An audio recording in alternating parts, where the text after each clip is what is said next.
right of the people, baby. To truly choose to love is heroic.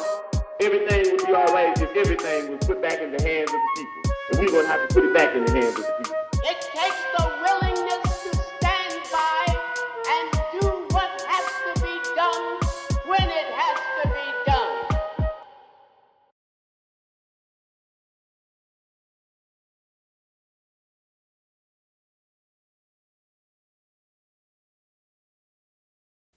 What's up, y'all? Welcome back to the Off The Shelf Bookclub. My name is Jermaine. My name is Jessalin. And we're excited to get into this episode with you guys. We're going to be going over part 3 of this book, which is The State Can't Give Us Transformative Justice.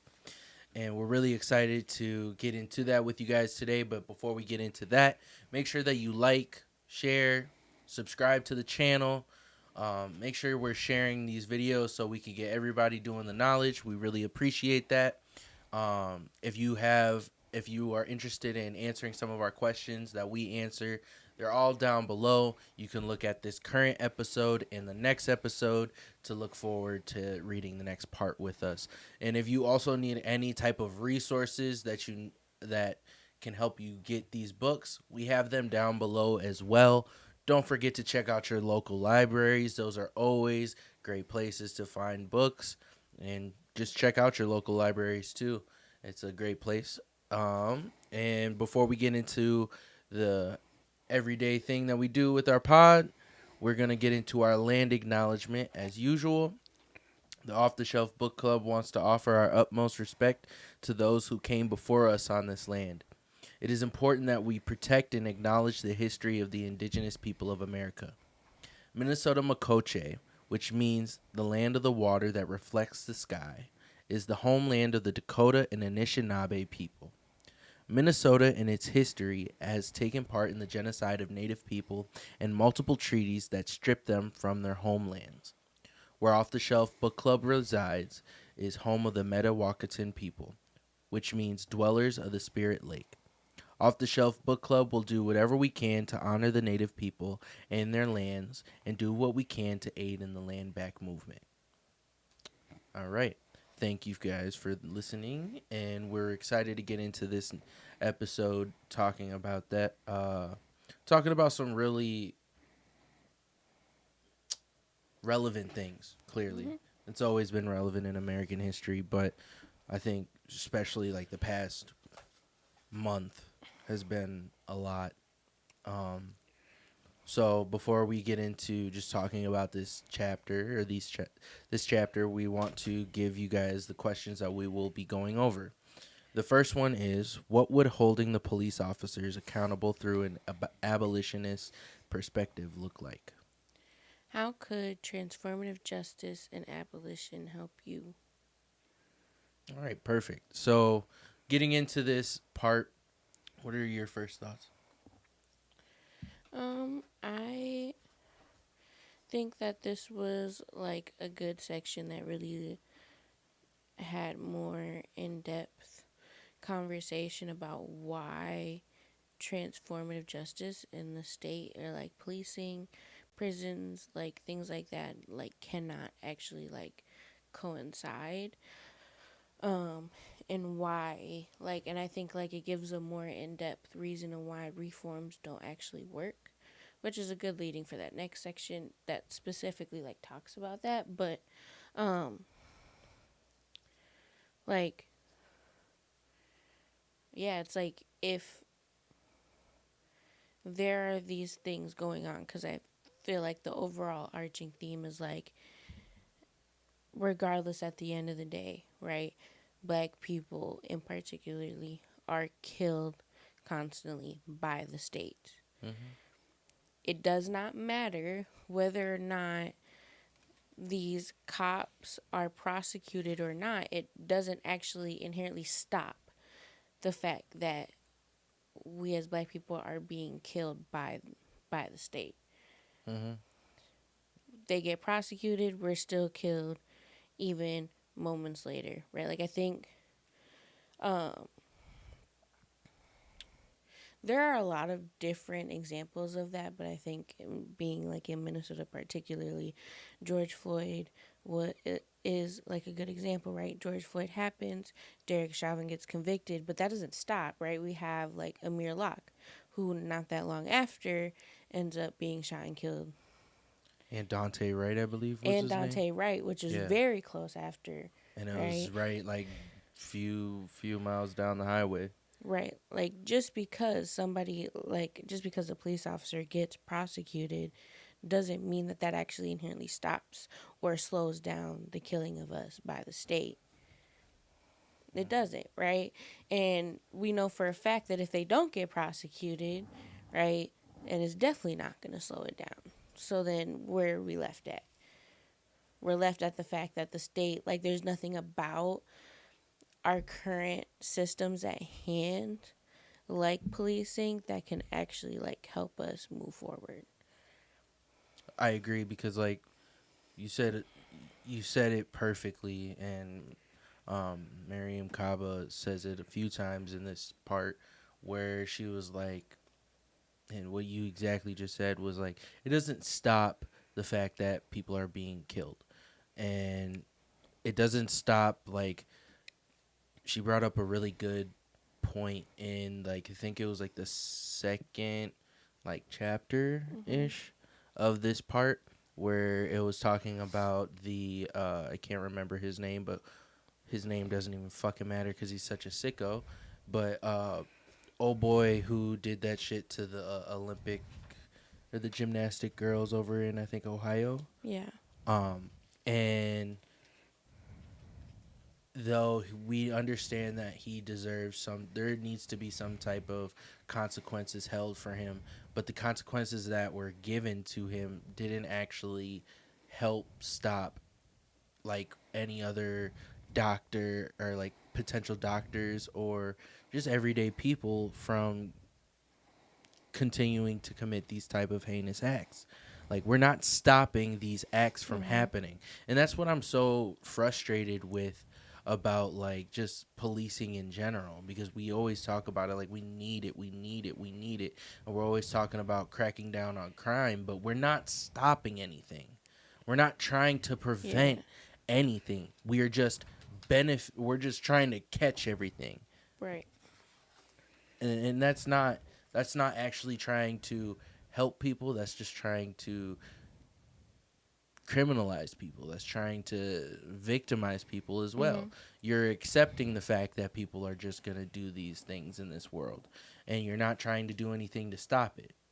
What sense does that fucking make? Right. It doesn't make any sense at all. So we can't expect that the same way we keep on dealing with these conflicts, dealing with these crimes, we know that they're going to happen, but how can we prevent them? How can we prevent them as much as we can? Like, America should not be the number one leading country in murders. We are too rich as a country to be sitting here dealing with these issues, because we can literally invest in stopping these things, but instead we want to invest in the increase of these things, because if these things increase, we also, our profits increase. We see that with, like, our prison systems, and it's just like, I don't know, it's so frustrating, because how the hell do we switch the minds of people who are fine with it, because they love to victimize other people and subjugate people to inhumane acts? Yeah. I think part of that, like she says before, or she says at some point, is, and I think in this part in particular somewhere, is that, like, we basically, like, force ourselves to believe that this is the only option for us to obtain so-called justice, right? Is that putting people in prison, putting people in jail, even, like, people being killed by the police, right, is a form of justice, or even, like, being killed, like, in, right, the prison system, right, like, is a form of justice. And, like, we force ourselves to believe that we cannot think outside of that box, and not being able to think outside of that box forces us to believe that this is the only option, this is the only good option. Which is another reason why reform doesn't actually work, because it only works within inside that box. Exactly. And it what you just said is like, we've accepted the fact that, like, oh, this is how we deal with these things, and it doesn't have to be like that, and it hasn't always been like that. And on like page 62, she says, on page 62, the first paragraph, pre-1824 tribal courts embodied a restorative approach that greatly differed from the punitive adversarial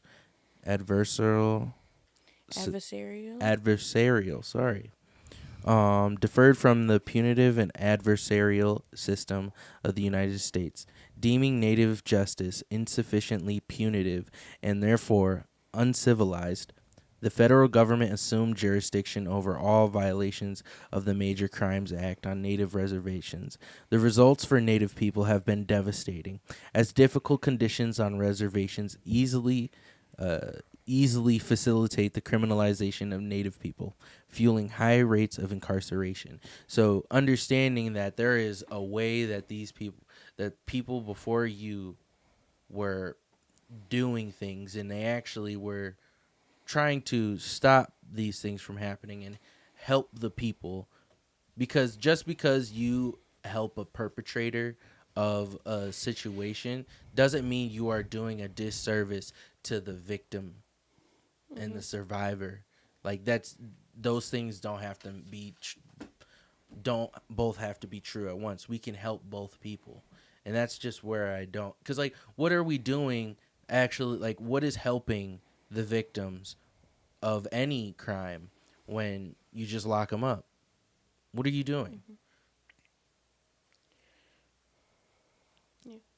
Because at the end of the day, like, say, like, for example, a rape victim, we're not doing anything to stop rape in this country. We have some of our people in our government are the biggest rapists that we know. That's just it. We're not stopping the fact that can happen to that person again, to the victim again. So just because their perpetrator is in jail doesn't stop the fact that it can happen again. Like, there's people out here that have survived multiple mass shootings.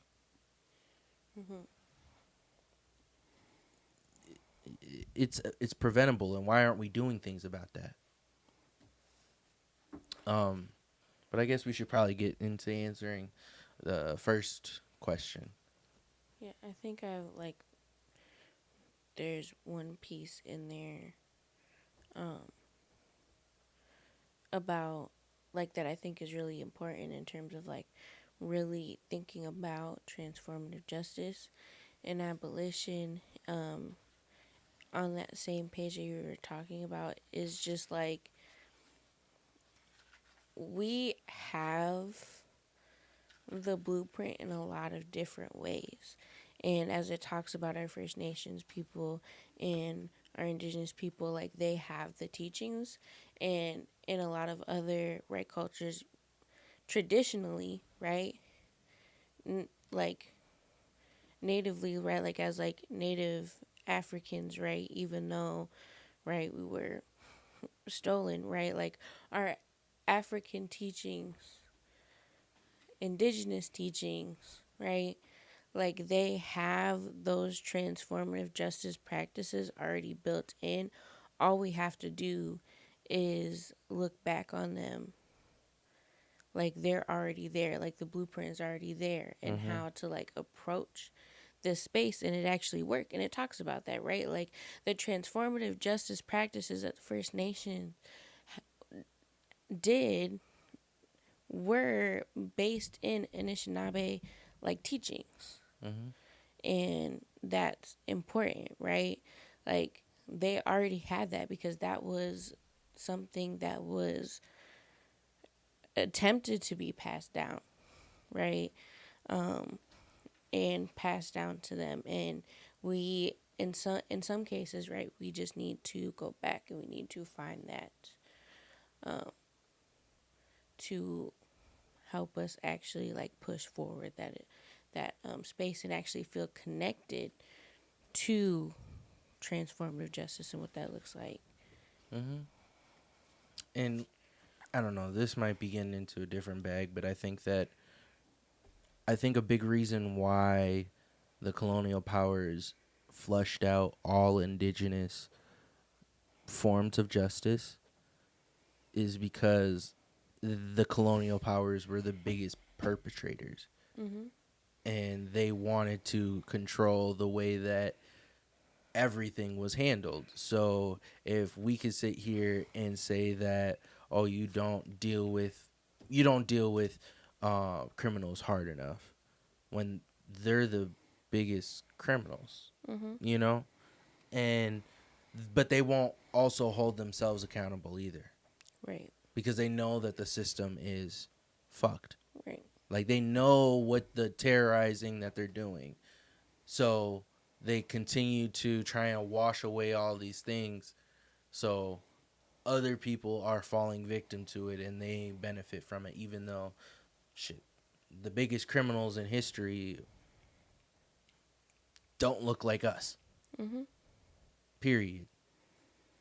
It's the people that created this machine. The machine doing its job. And, like, that's what we have to continue to remember, is that this system is a machine. It has pipelines. It's meant to catch these things because it's a business.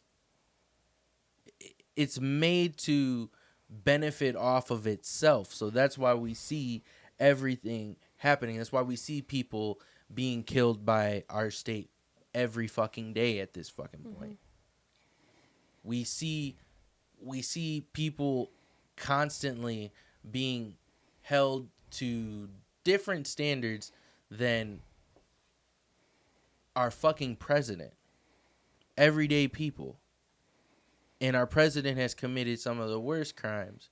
Or, well, historically speaking, all of our presidents have really committed some of the worst crimes, and we don't sit here and do anything about it. And another example of just the colonial powers working against it is, like, even Mamdani, shout out Mamdani, he was trying to work within the colonial powers system to handle a colonial or an imperial bastard, Netanyahu, and he was protected by the system. But I thought we're all hard on crime, right? But the biggest criminal walking the fucking earth right now could walk through NYC because what? Our criminal president said so. Our criminal federal workers and federal government said so. All right, so it took a little bit before we got into our first question, but we're going to get into our first question here. What would holding the police officers accountable through abolitionists perspective look like? Yeah, this question, come, like I said, right? Like this, the main idea of this part, right, is just that, really, it doesn't matter whether or not we indict cops or convict cops of killing us. That the system in the state, right, is still an issue. It's still going to kill us regardless of the fact. But with that being said, like, that doesn't mean that they shouldn't be held accountable, because they do need to be held accountable. And that doesn't even mean, right, that, like, we shouldn't indict them. Like Miriam Kaba says, too, on page 55, I'm not against indicting killer cops. I just know that indictments won't and can't end oppressive policing, which is rooted in anti-blackness, social control, and containment. Policing is a derivative of a broader social justice. It's impossible for non-oppressive policing to exist in a fundamentally oppressive and unjust society. It's like, the reality is like, yeah, we can do those things. It's not even necessarily a bad thing, but it's not going to do anything, right? We've already discussed that prisons don't actually rehabilitate. It doesn't change people for the most part, in terms of like the average person. And so with that being said, like, that doesn't really do anything for us. How are we actually going to change these people's minds? How are we going to ensure that these cops actually understand that what they did was wrong? Like how we talked about in the last part, right? Like people who commit, like, because we were talking about domestic violence and sexual violence, admit the fact that the violence that they committed was wrong, and that they did commit it, and that it was wrong, and that they shouldn't have done that. So how can we hold them accountable in that perspective? What does it look like? And I think that big space would be to even potentially like try these restorative justice circles that are already in place in a lot of areas for more like non-violent. A lot of times it's for non-violent crime that we see these restorative justice practices in our systems. But what that would look like for even like police officers, right, that are being like filed multiple complaints with, right? Like if a police officer has multiple complaints filed against them, what would it look like to take them off duty, right? Suspend them for a period of time. They have to then interact with these restorative justice practices, these restorative circles, be in community, be in practice with those who had filed those complaints against them, and like hold themselves accountable, admit their wrongdoings. And what does that look like as a police officer? Like what does that look like for him or them to then work on restoring that faith, that peace between those people who felt harmed and their communities that felt harm against them. And I think that would be an interesting look. I haven't seen anything that has done that. I'm not saying that there isn't, but rather than just like, I feel like you see like a lot of like community meetings, etc. Like there is still very much an issue and a clear separation between community and police officers. I'm not saying that this is a way to get them back, because I don't believe that, but it would be interesting to see how we hold them accountable and how that looks in terms of actually providing change that we see. Because we know that this reform of like implicit bias training and things like that doesn't actually work. As a study that was on the NYPD had showed, that like implicit bias training, even though like it shows that their perspectives have changed on people of color, their actions had not. And so maybe them having to do the actions of changing show long-term changes and long-term effects. And to kind of piggyback off of what you were saying, like what is necessary to like make sure that we are in healing these wounds that we have created, or that the system has created, not we. But we have to give out reparations. And reparations does not mean money all the time, but it can mean money. That could be part of it. But we have to right our wrongs. And I feel like America has always dodged that bullet as much as they can, even though they're the ones who shot it. Yeah. And so on page 66 on the second paragraph, there is she kind of walks you through the steps of it. The reparation framework outlines 5 elements: repair, restoration, acknowledgement, cessation, and non-repetition. Under this framework, there is no question Breonna, Brianna's family is entitled to accountability, talking about Breonna Taylor, including immediate termination of the officers involved in her killing and banning them from any future position that would allow them to carry a weapon or hold a position of power that can be abused in a way that they abused it in Breonna's case. They are also entitled to a process through which the officers must hear and be accountable to their pain, know the full value of the life that they took, and make amends to our collective satisfaction. Breonna's family is entitled to repair, compensation for their pain and suffering, without the necessity of having to endure lengthy litigations during which their loved one's reputation, history, associations, character will be assailed without having to look over and over at an incident report that states that no one was injured when their daughter and sister bled out in her bed in a hail of bullets, and without having to pay extensive litigation costs and undergo additional suffering through the process. They are also entitled to restoration and healing services. And that's just bare minimum, in my opinion.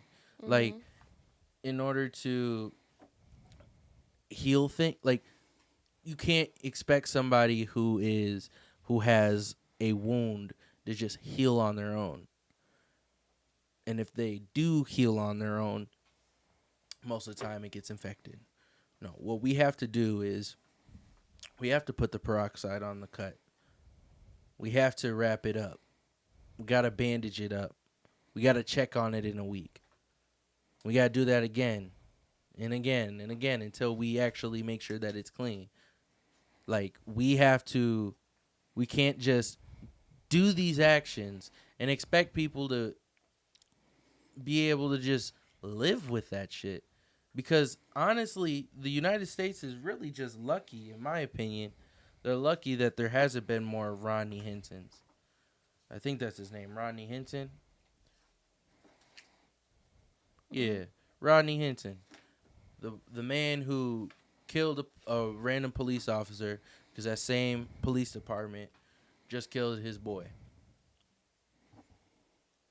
We gotta be fucking for real. We're all humans here. We're all humans. And just like if your family member were to be shot and killed for no fucking reason, think about how somebody would feel.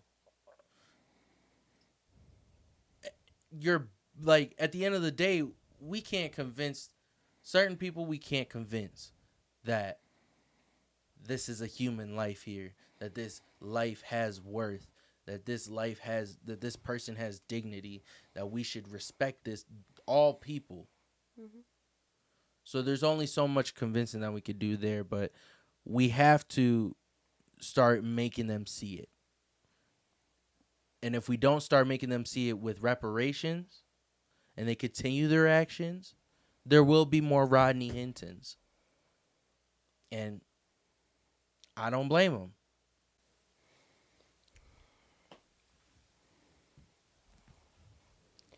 Yeah. I think another part too, in terms of like how holding people accountable and even police officers accountable, right? Like we go back to the doctor who for the USA gymnastics team, right? Like,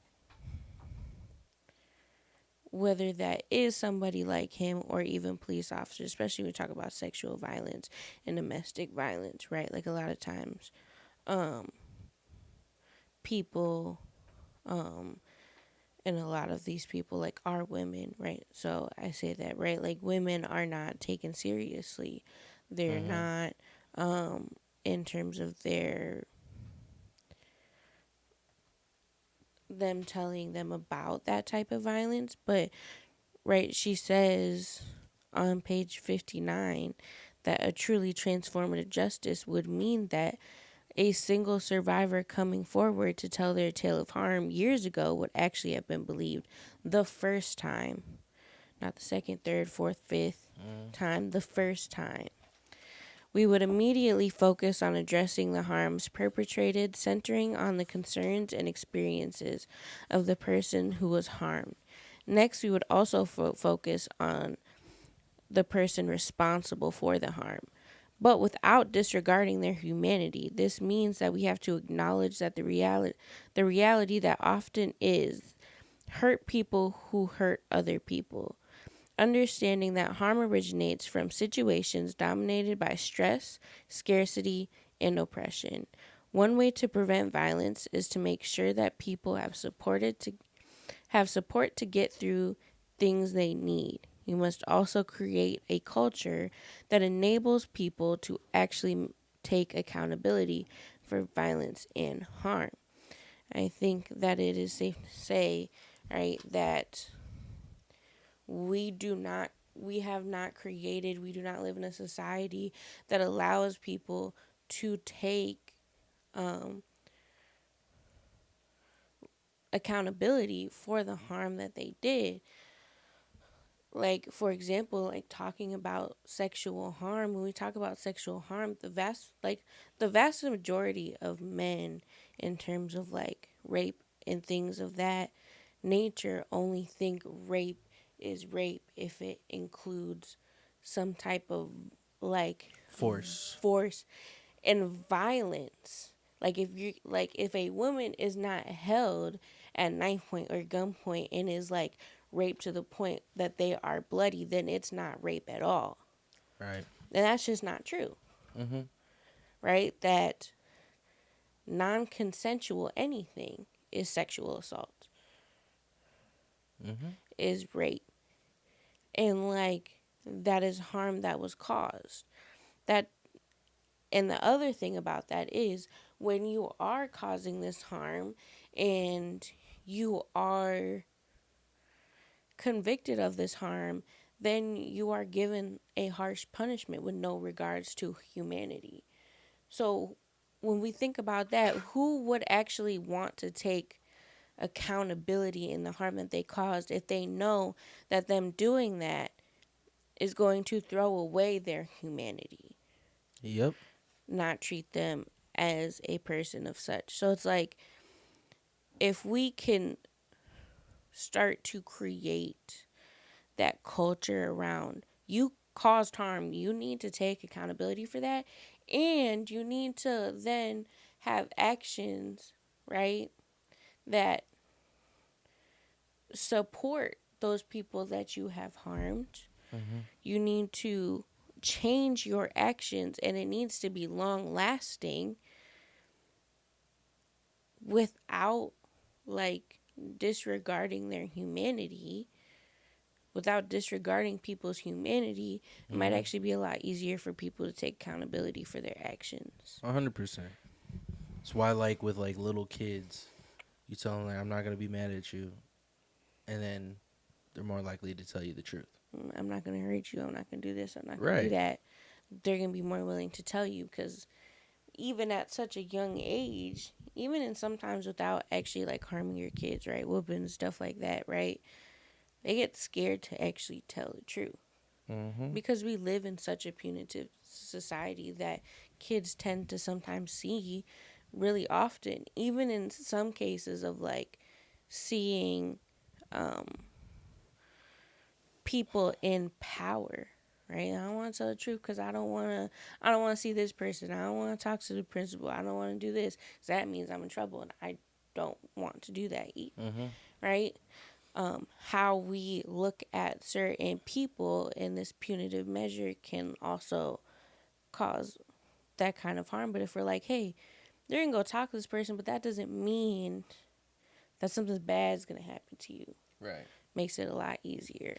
And it makes it easier for people to just be more truthful, too. Because even, like, people will tell the half-truth because they don't want the full consequences. You know what I mean? Yeah. And it's like with little kids, and I think about little kids and working with kids and looking at the world a lot of the times in the same lens, because a lot of humans just a lot of human bullshit is a lot of kid-like behavior, or not even just like kid-like behavior, unhealed children.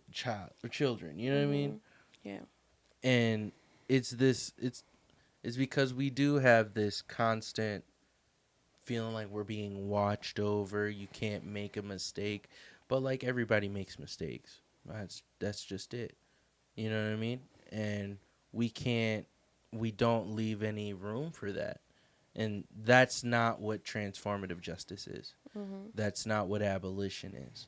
We do need to leave room, because like the whole point of abolition is to remind you of the humanity of your fellow human being, whether they're a different race, different religion, different gender, different sexuality, different whatever. We're all human, so let's treat each other like one. Let's acknowledge the fact that we all are humans. Because if we don't acknowledge that, then that's when we allow bullshit and bigotry to continue to have its way in this world. All right, getting into this second question, we got, how could transformative justice and abolition help you? Do you have any answers for that one? Yeah. In terms of like that, I think that there's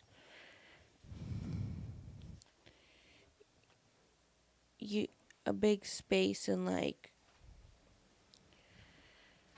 transformation, and transformative justice is transformation in terms of like transforming healing for those who were harmed, providing healing for those who were harmed, transforming that healing, transforming those people who are harmed, right, to that healing, and transforming those who have harmed, those who are those offenders, transforming their actions into those that prevent harm, that create long lasting, right, positive effects, right, for those in their communities, actively changing those things.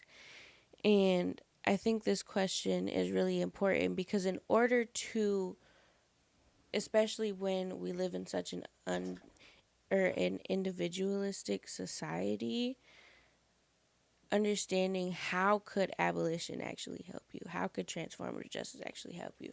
Because we all do things that we shouldn't have done. We have all harmed people, whether it's Emotionally, physically, accidentally. right, whether it's dealing with the actual like criminal justice system in terms of harm, or saying something that hurt somebody's feelings. In the simplest state, right? Because you hurt somebody's feelings, you have then committed harm. So if you have done that before, right, in terms of the person who caused harm, how could an abolitionist perspective, how could transformative justice actually help you to ensure that not only you take accountability for that harm that you have caused, but also like ensure that you're doing the work to make sure that never happens again, or doing your best to make sure that never happens again. How did that person who you committed the harm to reacted in order for you to even make that change, if you did or not? And does it follow suit with what we've talked about being transformative justice, being abolition? And if you're someone who has been harmed, what would, you know, how would abolition truly help you? What do you, and like this is like that, like in ways, right? If you're spiritual, right? That shadow work, that's what that like real work, that therapy work, that shadow work that you have to do within yourself. What does that part of you really need?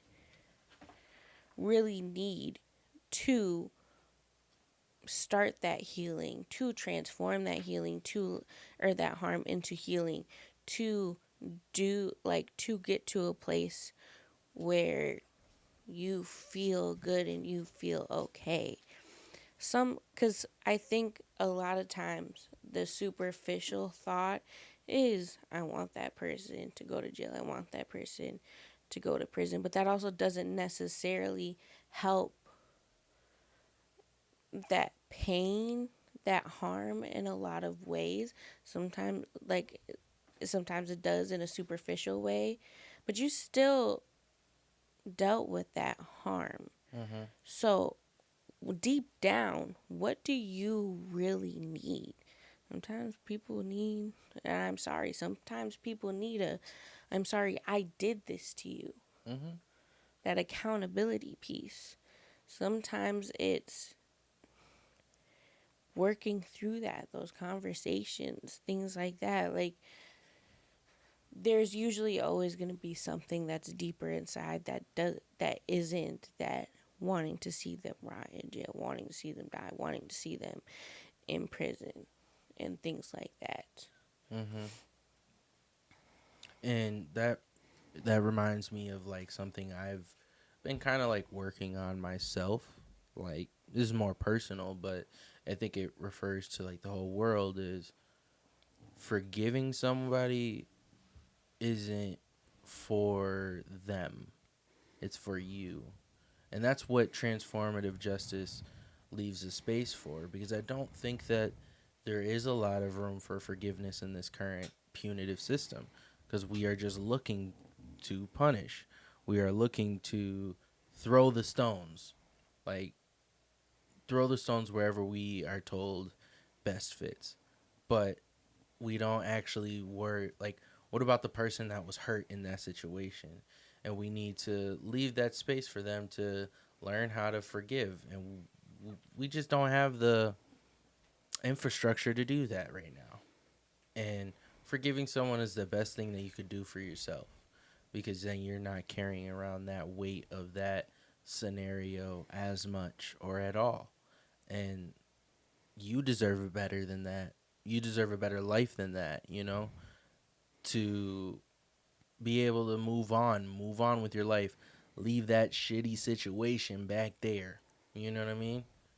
And hopefully that person that did it to you can also become a better person, so they don't do that again to somebody else. Because just because they go to jail doesn't mean that they don't end up doing it to somebody else. And that's something that just really is so key to remembering. Just remembering that is so key to everything, is because you don't get anything truly out of hurting somebody. From a person who has fought their whole life, the only reason I want to fight today is, or I would not even want to fight. If I ever end up fighting again today, it's out of self defense. Not because I feel like bringing pain to somebody else is actually going to help me out. Shit, that probably is going to add more trauma to the bag. You know what I mean? And you're going to carry on that weight. So the way that this can help you is just carrying less. You're not carrying as much every day. You don't have to look at yourself as a victim either. You just keep on moving forward instead of looking back. That's really important to me. And something that she brings up on page 62, which I feel like this is kind of answering this question, kind of not, but on page 62, the last paragraph, when you say what would we do without prisons? What are you, oh my God, I am stuttering like crazy today. Going to the bottom of page 62, the last paragraph, when you say what would we do without prisons, what you're really saying is, what would we do without civil death, exploitation, and state-sanctioned violence? That is an old question, and the answer remains the same. Whatever it takes to build a society that does not continuously rearrange the trappings of annihilation and bondage while calling itself free.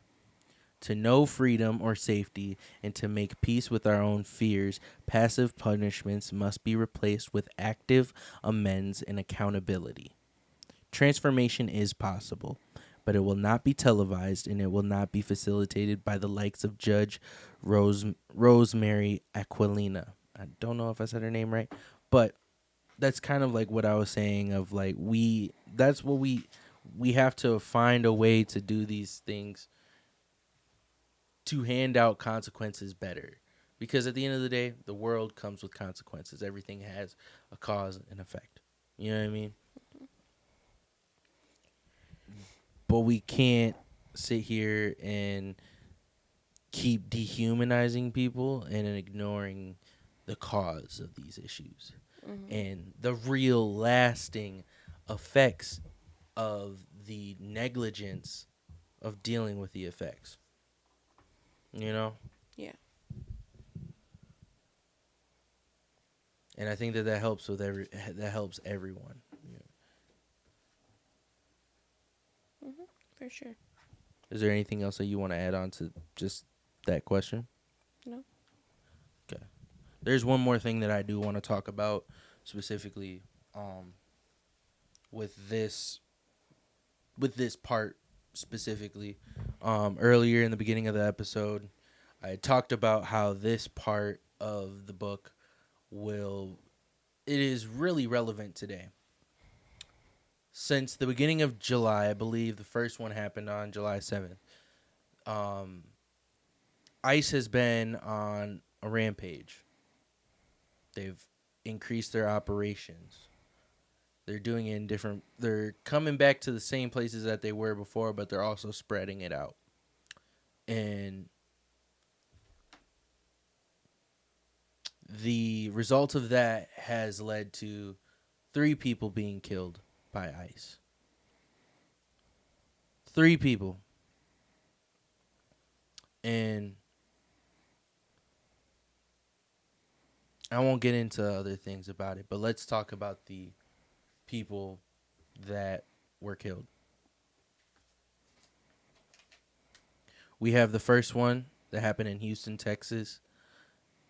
The person was Lorenzo Salgado Araujo.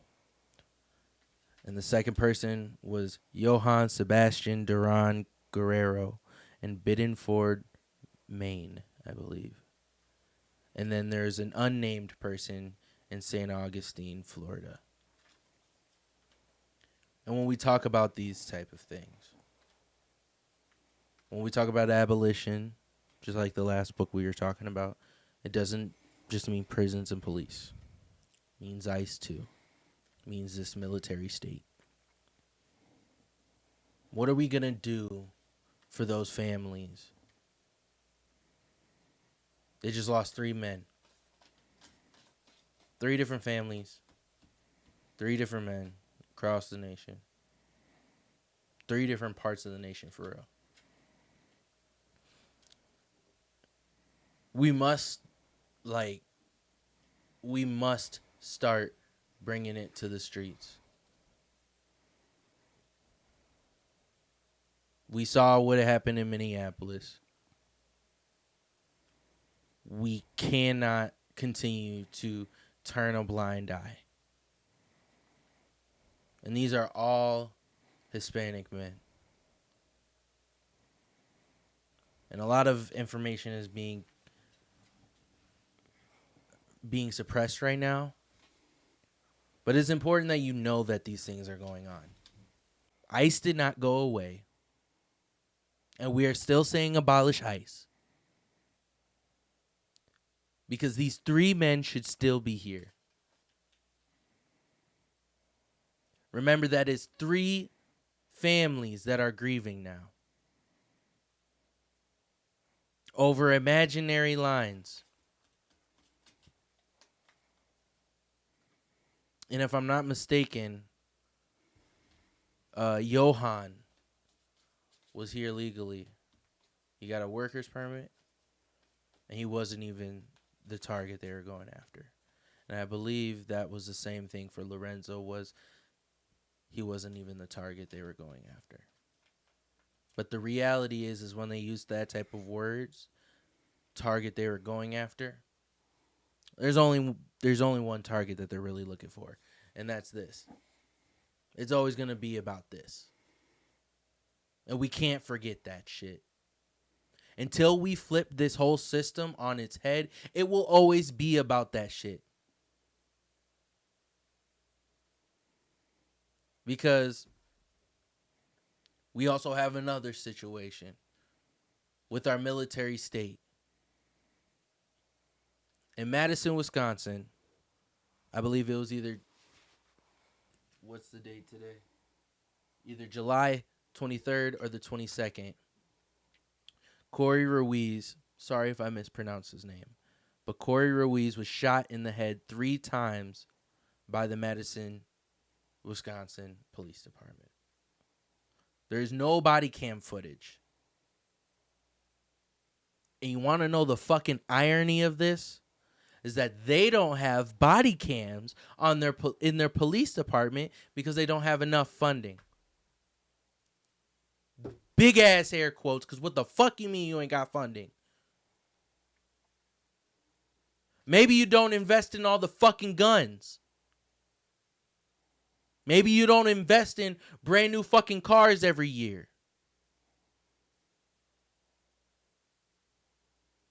Maybe we stop fucking paying pensions for murderers.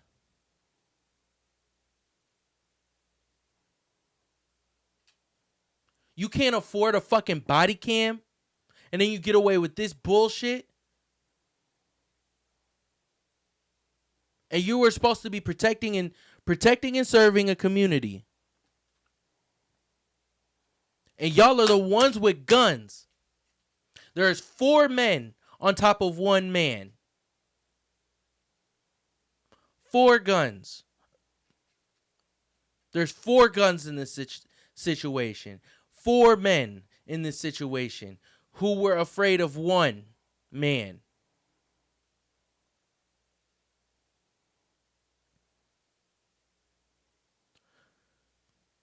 Supposedly he had a knife. That's not enough of a reason to kill somebody. That is part of your job. Is to deal with scary situations. That is part of your fucking job. And at the end of the day, I hope people go out and demonstrate. But even when we go out and demonstrate for these situations, when we protest against these situations, all the state does, all the government does is show us that they are willing to do the same thing to you, because they will meet you with a line, either a SWAT with riot gear, the police department with riot gear, the National fucking Guard. That's with ICE or the police. And they're showing you that they will kill you too. And that's why there needs to be an abolition. We must abolish all of this. Because their answer to us showing our dissatisfaction with how they decide to handle themselves, they think the answer to that is to demonstrate to us that they will kill us too.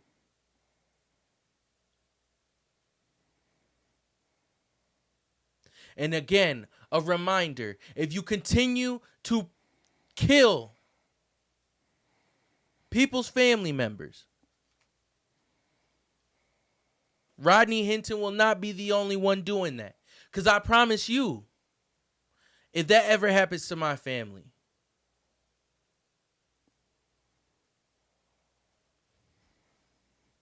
that's all I can say. There ain't no fucking excuse.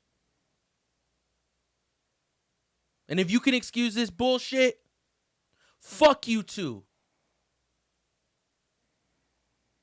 3 people killed in 1 month. And that's not even...